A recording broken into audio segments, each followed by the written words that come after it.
Kajian Kitab.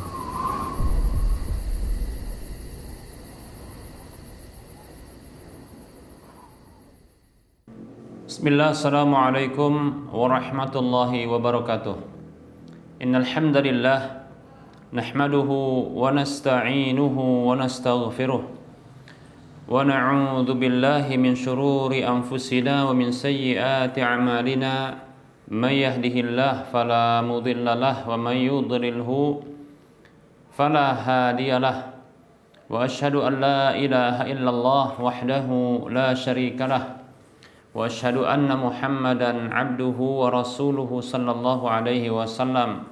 Qala Allah tabaraka wa ta'ala, ya ayyuhalladzina amanu taqullaha haqqa tuqatih wa la tamutunna illa wa antum muslimun. Ya ayyuhan nasu taqu rabbakumul ladzi khalaqakum min nafsin wahidah wa khalaqa minha zawjaha wa bassa minhuma rijalan katsiran wa nisaa'a. Wattaqullaha alladzi tasaaluna bihi wal arham innallaha kana 'alaikum raqiba.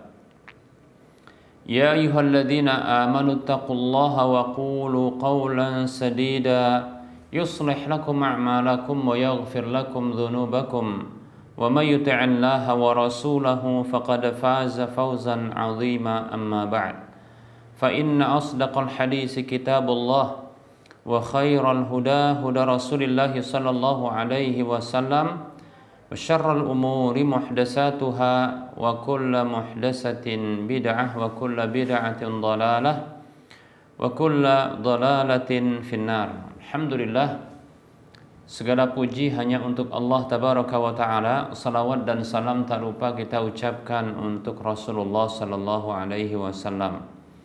Semoga Allah memberikan taufik dan hidayah kepada kita agar kita selalu berada di atas ketaatan kepada Allah dan Rasulnya hingga akhir hidup kita. Baik para hamba Allah rahimani wa rahmakumullah, para pemirsa Rosyad TV dan para pendengar Radio Medan Mengaji serta para pemirsa media-media sunnah yang turut serta menyiarkan kajian ini. Kita lanjutkan bahasan kitab Minhajul Muslim di bab yang keempat tentang ibadah, yang kita masih saja membahas tentang sholat berjamaah.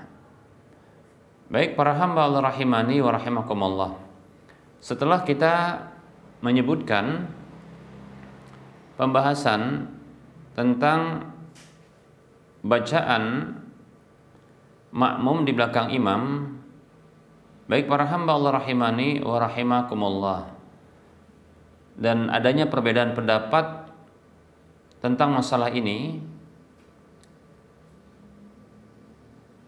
sudah kita sebutkan pada pertemuan yang lalu. Ada 3 pendapat, ya. Ada pendapat Imam Abu Hanifah yang mengatakan bahwasanya tidak perlu membaca, makmum tidak perlu membaca di belakang imam, ya, baik itu dalam salat sirriyah di mana imam tidak mengeraskan bacaan, atau dalam salat jahriyah di mana imam mengeraskan bacaan. Kemudian pendapat yang kedua, pendapat jumhur ulama yang membedakan antara salat sirriyah dengan jahriyah, bahwasanya makmum tetap membaca di belakang imam tatkala dalam salat-salat sirriyah. Salat-salat sirriyah. Namun tidak untuk salat jahriyah.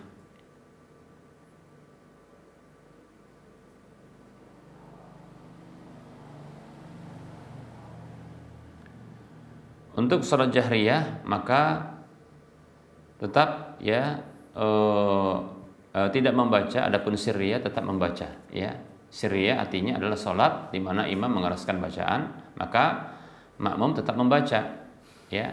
Adapun jahriyah adalah salat di mana imam mengeraskan bacaan, di sini makmum tidak perlu ikut membaca.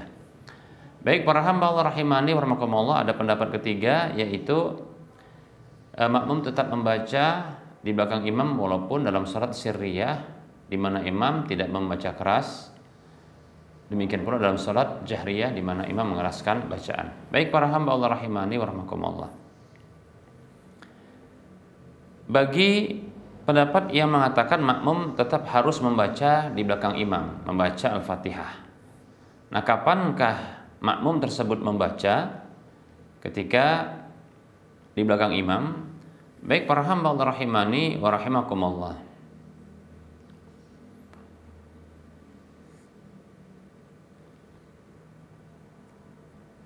Menurut pendapat ini, bahwasanya membaca Al-Fatihah di belakang imam ataupun salat sendirian, ya, ini adalah merupakan rukun, ya, baik salat sendirian maupun menjadi imam atau menjadi makmum. Nah, permasalahannya untuk makmum, kapankah dia membaca di belakang imam yang mengeraskan bacaan? Ada beberapa pendapat. Pendapat yang pertama yaitu apabila imam diam di antara Al-Fatihah dan membaca surat, jadi jeda antara selesai membaca Al-Fatihah dan akan membaca surat atau ayat, maka di sini waktu untuk bagi makmum untuk membaca Al-Fatihah. Pendapat yang kedua mengatakan bahwasanya, ya, mengikuti bacaan imam. Jadi makmum mengikuti bacaan imam per ayat, ya. Begitu imam membaca Alhamdulillahirabbil alamin, maka makmum mengikutinya sampai akhir surat, demikian.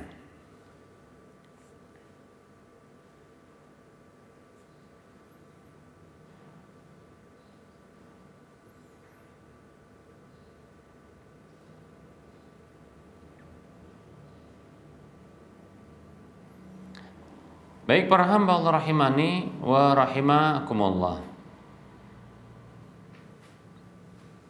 Kemudian ada pendapat yang lain mengatakan bahwasanya kapan saja, ya, berpeluang untuk membaca, maka makmum tetap membaca, walaupun mungkin bersamaan dengan, ya, imam membaca ayat ataupun surat setelah Al-Fatihah, maka disitulah makmum baru membaca. Baik para hamba Allah rahimani wa rahimakumullah. Yang wallahu ta'ala alam, yang terbaik, ya, yang bila bisa dilakukan adalah jeda di antara, ya, setelah membaca Al-Fatihah dengan akan membaca ayat atau surat setelah membaca Al-Fatihah. Ini tentunya tidak jatuh kepada larangan insyaallah ta'ala, ya. Dan yang paling ya bisa ditoleransi, ya, adalah bersamaan, ya, ketika imam baru selesai membaca satu ayat maka makmum mengikutinya. Nah, demikian. Walaupun kita katakan pendapat yang mengatakan, pendapat ketiga, tetap membaca walaupun imam membaca surat atau ayat setelah Al-Fatihah, maka makmum tetap membaca Al-Fatihah, namun tidak membaca yang lainnya di belakang imam, ya. Ketika imam mengeraskan bacaan, maka jangan membaca kecuali Al-Fatihah saja. Baik para hamba Allah rahimani wa rahimakumullah. Nah, ketika imam, ya, permasalahan berikutnya, ketika imam mengeraskan bacaan amin dalam salat jahriyah, ya, seperti maghrib, isya, subuh, Jumat,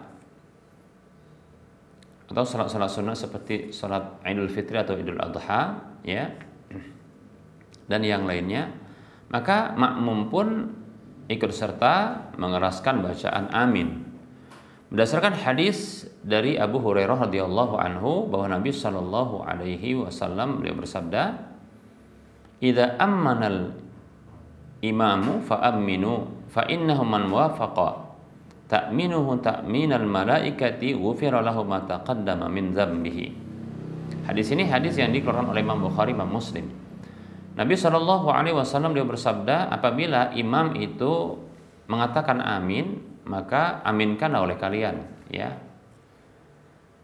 Karena sesungguhnya siapa saja yang aminnya bersesuaian atau bersamaan dengan aminnya malaikat, maka diampuni baginya apa saja yang telah berlalu dari dosa-dosanya. Demikian. Baik ya. Nah, dari sini kita tahu bahwasanya ternyata malaikat juga ya ikut serta mengaminkan salatnya hamba-hamba Allah Subhanahu wa taala. Ya. Maka di sini ya bersemangat untuk membaca amin ya.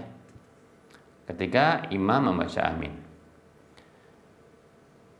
Baik, ada hadis yang lain, hadis yang dikeluarkan oleh Imam Tirmidzi, Abu Daud dan Imam Ahmad serta yang lainnya. Hadis yang sahih dengan jalan-jalannya. Dari Wa'il bin Hujr radhiyallahu anhu yang mengatakan sami'tu Rasulullah sallallahu alaihi wasallam qara'a ghairil maghdubi alaihim waladdallin faqala amin wa madda biha sautahu. Kata Wa'il bin Hujr radhiyallahu anhu, aku mendengar Rasulullah sallallahu alaihi wasallam membaca ghairil maghdubi alaihim waladdallin, maka beliau membaca amin. Beliau memanjangkan suara beliau dengan bacaan tersebut.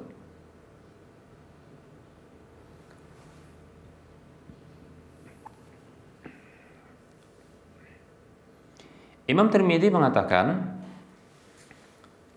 وبه يقول غير واحد من أهل العلم من أصحاب النبي صلى الله عليه وسلم والتابعين ومن بعدهم يرون أن الرجل يرفع صوته بالتأمين ولا يخفيها وبه يقول الشافعي وأحمد وإسحاق. Imam Tirmidzi mengatakan rahimahullah, dengan pendapat ini ya lebih dari satu para ulama di kalangan sahabat Nabi Shallallahu Alaihi Wasallam, tabi'in dan orang-orang setelah mereka mereka berpendapat bahwasanya seorang laki-laki mengangkat atau mengeraskan suaranya dengan amin dan tidak ya menyembunyikannya. Nah, ini pendapat Imam Syafi'i, Imam Ahmad dan Imam Ishaq. Demikian.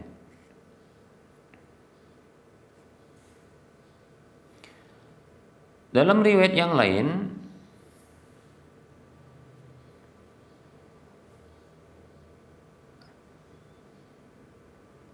yang dikeluarkan oleh Imam Abdul Razak dan Imam Syafi'i dalam kitab Musnadnya dari Ibnu Jurayj rahimahullah, dari Atha rahimahullah yang mengatakan qultu lahu, aku katakan kepadanya, akana Ibnu Zubair radhiyallahu anhu yu'minu ala isri ummil Quran, apakah Ibnu Zubair membaca amin ya setelah Ummul Quran? Qala na'am, ia mengatakan ya. Wa yu'minu man wara'ahu hatta inna lil masjidi la lujjah. Ya, dan orang yang di belakang beliau mengaminkan sampai masjid ini bergetar. Baik para hamba Allah rahimani wa rahimakumullah.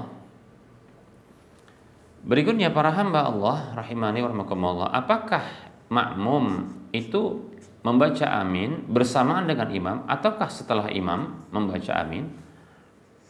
Baik para hamba Allah rahimani wa rahimakumullah, sebagian ulama mereka berpendapat bahwasanya makmum tidak membaca amin kecuali setelah imam membaca amin, berdasarkan zahir dari hadis innama ju'ilal imamu liyutamma bihi, ya, yaitu apabila sesungguhnya imam itu dijadikan hanyalah untuk diikuti.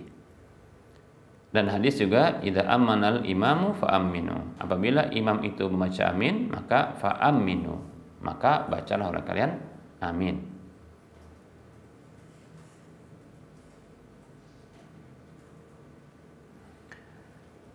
Namun yang kuat wallahu taala alam ya,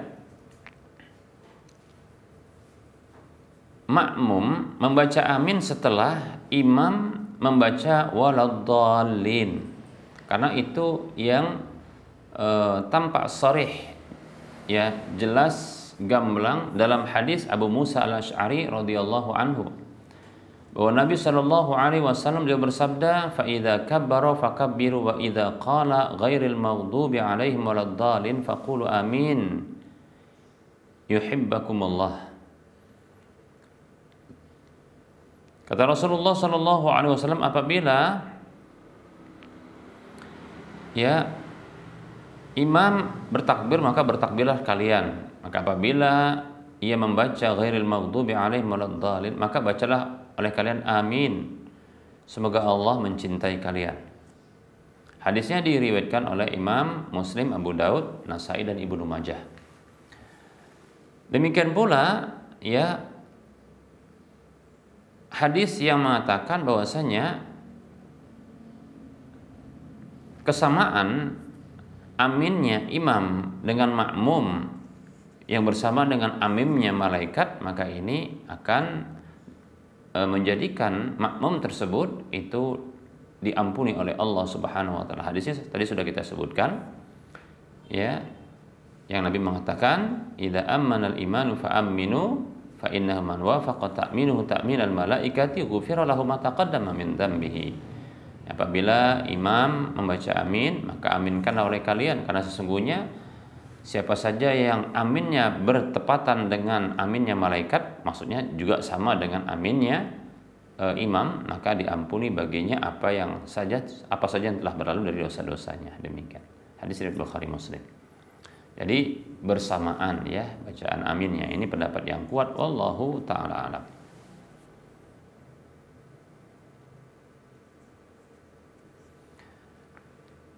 Baik para hamba Allah rahimani wa rahimakumullah.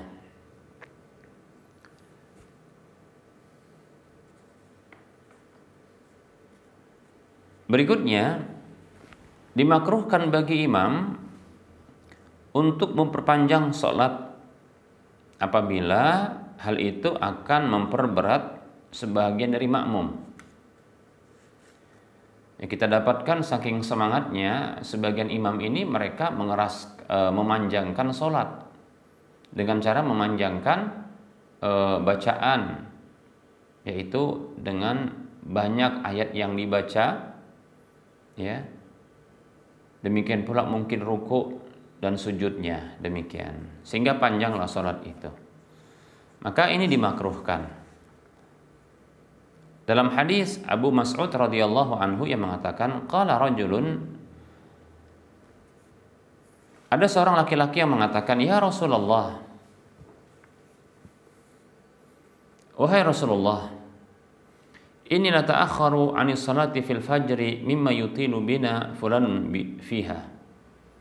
Sesungguhnya benar-benar aku memperlambat dari salat dalam salat fajar dari apa yang si fulan itu mengimami kami dengan panjang dalam salat itu. Faghadiba Rasulullah sallallahu alaihi wasallam, maka Rasulullah sallallahu alaihi wasallam marah. Ma ra'aituhu ghadiba fi mawdi'in kana ashadda ghadban minhu yawma idzin.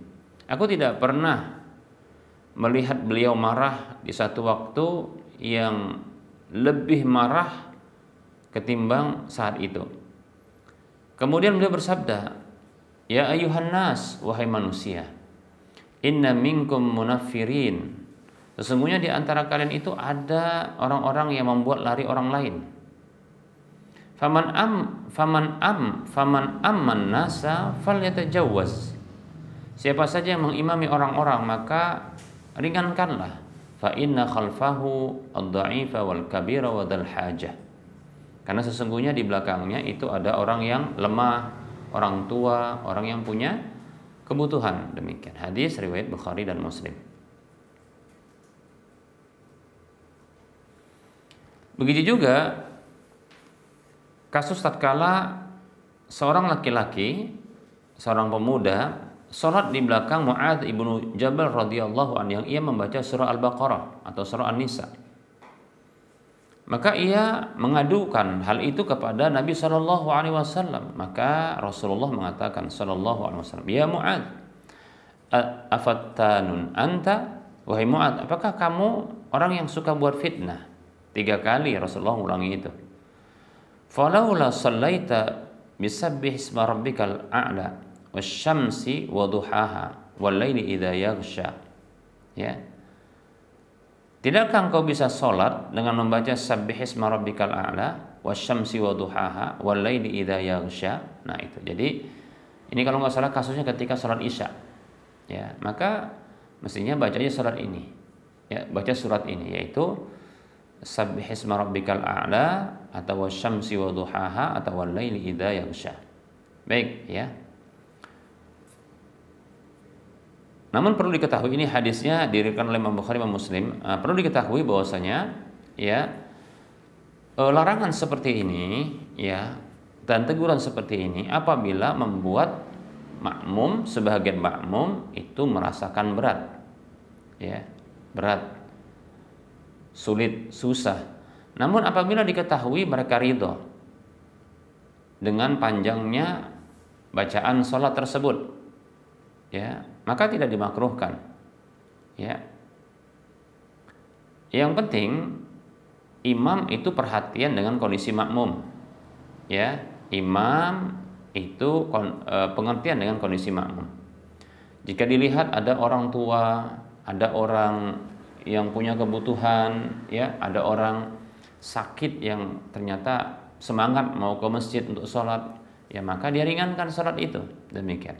Walaupun cuma satu orang, ya, nah, seperti itu ya.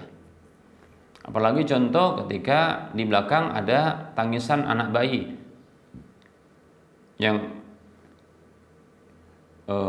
ibunya sedang sholat, maka ini disegerakan.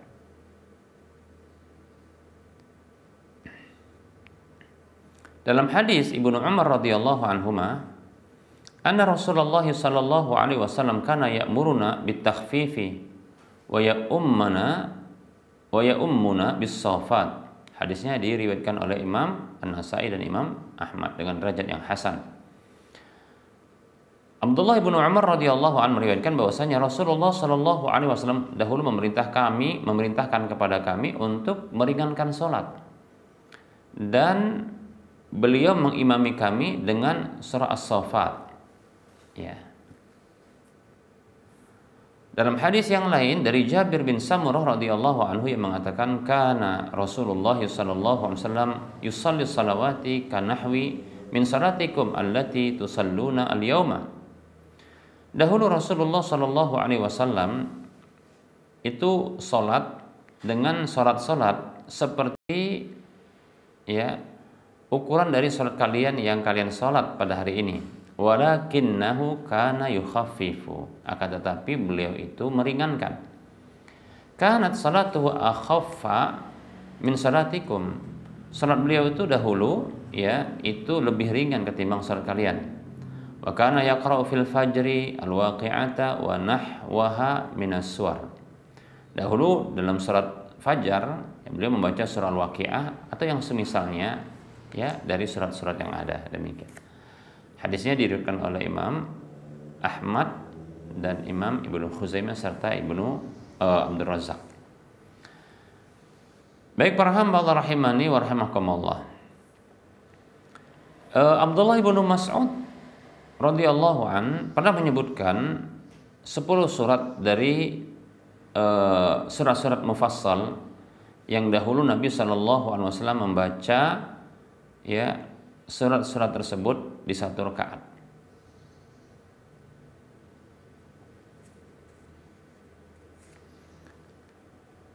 Baik para hamba Allah rahimani wa rahmakumullah. Ya pokoknya takaran dalam panjang atau pendeknya bacaan atau surat tersebut atau bacaan surat ataupun salat tersebut itu adalah kondisi makmum dan keridhaan mereka. Ya. Dan kesempurnaan sholat serta tidak mengurangi dari rukun-rukunnya, ya jangan terlalu cepat pula, jangan pula terlalu lambat dan terlalu lama, demikian. Anas bin Malik radhiyallahu anhu pernah mengatakan ya kana Nabi sallallahu alaihi wasallam yujizu salata wa yukmiluha ya dahulu Nabi sallallahu alaihi wasallam meringkas salat dan menyempurnakannya, demikian. Hadis diriwayatkan oleh Imam Bukhari dan Muslim. Meringkas maksudnya meringankan, tidak panjang-panjang, tapi beliau menyempurnakan, yaitu rukun-rukunnya, syarat-syaratnya, nah itu dipenuhi oleh Rasulullah Sallallahu Alaihi Wasallam. Begitu juga dari Anas bin Malik radhiyallahu anhu, ya Nabi Sallallahu Alaihi Wasallam dinyatakan oleh Anas, ya ma sallaitu wa ra'a imamin qattu akhaffa salatin wala atamma minan nabiy sallallahu alaihi wasallam wa in kana la yasma'u buka as-sabiyyi fayukhaffifu makhafata an ya an tuf ya tuftana ummuhu. Hadisnya diriwayatkan oleh Imam Bukhari, Imam Muslim. Kata Anas bin Malik radhiyallahu anhu, dahulu tidak ada aku ya tidak pernah sholat di belakang seorang imam pun yang lebih ringan sholatnya dan lebih sempurna sholatnya ketimbang sholat Nabi Shallallahu Alaihi Wasallam. Nah, apabila beliau benar-benar mendengarkan tangisan bayi, maka beliau meringankan sholat tersebut.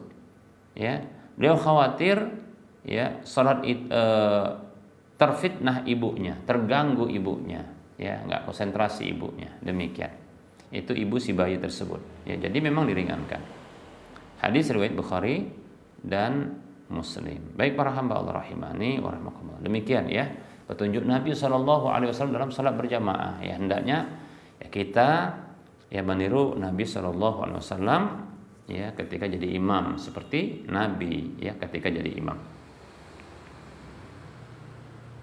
Baik para hamba Allah rahimani wa rahimakumullah, kita cukupkan untuk penyampaian materi ya.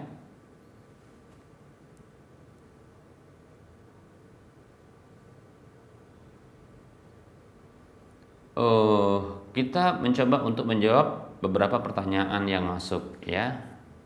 Baik, ini ada pertanyaan. Assalamualaikum Ustaz, gimana hukumnya kalau kita berpuasa sunat terus tiba-tiba kita harus safar dan kawan-kawan mengajak kita berbuka? Apakah boleh kita batalkan sementara kita sudah berniat dari malam harinya? Bismillah wa alaikumussalam warahmatullahi wabarakatuh. Seseorang yang berpuasa sunat lalu ketika dia bersafar, maka boleh baginya untuk melanjutkan puasanya dan boleh juga untuk membatalkan puasanya dan tidak ada qada baginya, tidak ada kewajiban untuk mengganti puasa tersebut. Demikian ya. Kalau mau safar. Kenapa? Karena diriwayatkan dalam beberapa dalil hadis Rasulullah SAW itu pernah berbuka dalam safar beliau, seperti ketika beliau hendak berperang ya, menaklukkan kota Mekah, ketika itu beliau berbuka. Tapi pernah juga beliau ya itu tetap berpuasa dalam kondisi safar ya. Baik para hamba Allah rahimani wa rahimakumullah. Jadi silahkan memilih ya. Ini bila bersafar, ingin bersafar ya. Boleh untuk membatalkan, boleh juga untuk ya melanjutkan. Perlu diketahui bahwasanya kondisi safar dengan sholat itu ada 3. Yang pertama ya safarnya tidak memperberat. Kita ulangi, kondisi safar dengan puasanya ya. Maka di sini ada 3. Yang pertama adalah kondisi safarnya tidak memperberat puasanya, maka di sini dianjurkan bagi dia untuk melanjutkan puasa. Demikian. Kondisi yang kedua adalah kondisi di mana safar itu memperberat ya puasanya. Puasanya semakin berat karena safar itu. Ya, maka di sini dianjurkan untuk berbuka. Kemudian yang ketiga adalah kondisi berbahaya ya, ketika dia berpuasa dalam kondisi safar, maka di sini tidak boleh bagi dia untuk berpuasa. Demikian ya. Nah, adapun ketika berpuasa sunat lalu ada teman-temannya ngajak makan, ditraktir atau mentraktir, atau contohnya ada orang yang bertamu ke rumah, maka menyenangkan, memasukkan ya kebahagiaan ke dalam hati seorang mukmin, nah itu adalah pahala tersendiri ya. Nah ini kata Nabi SAW termasuk sedekah, kebaikan. Demikian. Maka tidak mengapa berbuka ya, tidak mengapa berbuka ya. Bahkan insya Allah malah didapatkan dua pahala. Pertama adalah pahala menyenangkan saudara yang mentraktir, atau ya menyenangkan saudara yang ditraktir, ya, atau menyenangkan tamu yang hadir ke rumah, atau menyenangkan ya tuan rumah yang kita hadir ke rumahnya, karena ternyata ya kita ya memakan hidangannya. Kalau kita tuan rumah, maka kita katakan ya kita juga mendapatkan pahala karena memotivasi atau mengajak menikmati makanan walaupun tadinya berpuasa. Kalau seandainya puasa tersebut puasa yang begitu besar pahalanya seperti puasa Arafah, maka mungkin bisa minta maaf terlebih dahulu kepada orang yang bersama kita ketika mengajak kita untuk berbuka, ya. Nah, seperti itu, meminta maaf kepadanya agar dia bisa rela kita tidak membatalkan puasa kita, demikian. Ya, seperti itu.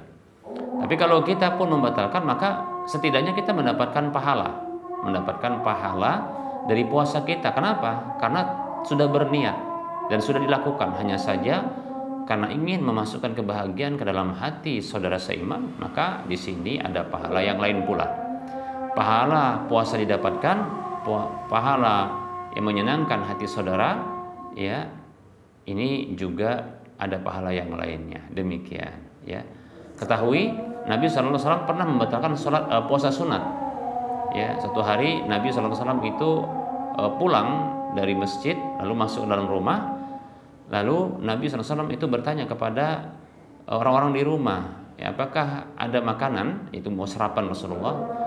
Ketika itu tidak ada makanan. Kalau begitu kata Rasulullah, aku berpuasa. Demikian, karena nggak ada makanan.